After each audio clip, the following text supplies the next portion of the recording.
देखिए, हम तो बार बार ये बात पहले से कहते आ रहे थे कि एंटी इंडियन एक्टिविटीज और एक्सट्रीमिस्ट एक्टिविटीज वहां पे कनाडा पे हो रही हैं, जिसका आने वाले दिनों में कनाडा को भी खमियाजा भुगतना पड़ेगा। और वही हुआ, वहां पे बाद में बॉम्ब ब्लास्ट हुए, कार ब्लास्ट हुए, किलिंग्स हुई।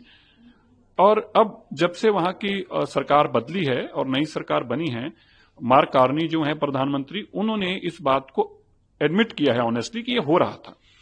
मेरा मानना है कि जब उन्होंने एडमिट किया तो इस पे काम भी करेंगे।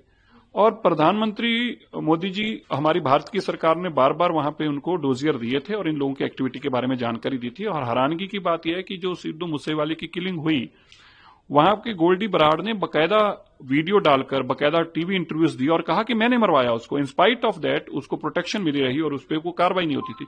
मुझे उम्मीद है कि अब मार्क कार्नी से आने से बहुत बदलाव आएगा और देश के अंदर, दुनिया के अंदर जो आज हमारी भारत की ताकत है, उसके लिए लोग अहमियत समझते हैं और उस पर जरूर कार्रवाई करेंगे। आपको लगता है इससे भारत और कनाडा के रिलेशन सुधरेंगे आने वाले फ्यूचर में? जब आप ईमानदारी से काम करने ही सोच लिया तो सुधरने का तो पक्का ही तय है। और मोदी जी जो चाहते ही हैं कि अच्छे रिश्ते हों, मेरे भारतीय जो वहां कनाडा में बसते हैं उनके जीवन में अच्छी हालात बने, और वहां के मार्क कार्नी भी ऐसा ही चाहते हैं। तो मुझे यकीन है कि अच्छे रिश्ते भी बनेंगे और ये जो एक्सट्रीमिस्ट कार्रवाई हो रही थी उनके ऊपर भी रोक लगेगी।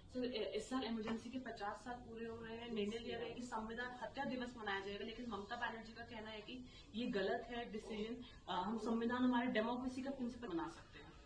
अब ममता बनर्जी जी कैसे हाँ कर सकती हैं? वो तो उसी पार्टी में रही हैं जिसने संविधान की हत्या की थी।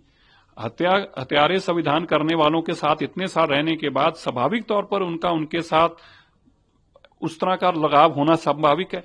दूसरा, अभी ममता जी भी उसी संविधान की हत्या ही करने पे लगी हुई हैं। बांग्लादेशियों को ला के अपने मुल्क में बसा रही हैं, हमारी वोट का अधिकार उनको दे रही हैं, हमारे रिसोर्सेस उन पे लुटाए जा रहे हैं। तो ममता जी उस दिन को कैसे मना सकते हैं जिसका वो खुद ही काम करने पे काम लगी हुई हैं?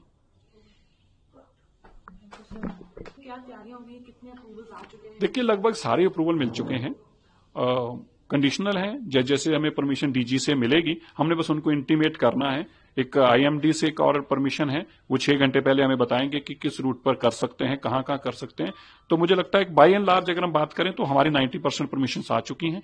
जो 1-2 परमिशन रहती हैं वो हमारी कुछ ट्रेनिंग के कारण, कुछ हमारे अपनी ट्रेनिंग होनी बाकी है। एक पायलट की ट्रेनिंग करवानी है 2 घंटे की, उस पर लगे हुए हैं। जल्दी मुझे लगता है नेक्स्ट वीक के अंदर इस पे हमारे हाथ में सारी अप्रूवल्स होंगी, फिर एप्रोप्रिएट टाइम देख के इसकी ट्रायल कराएंगे।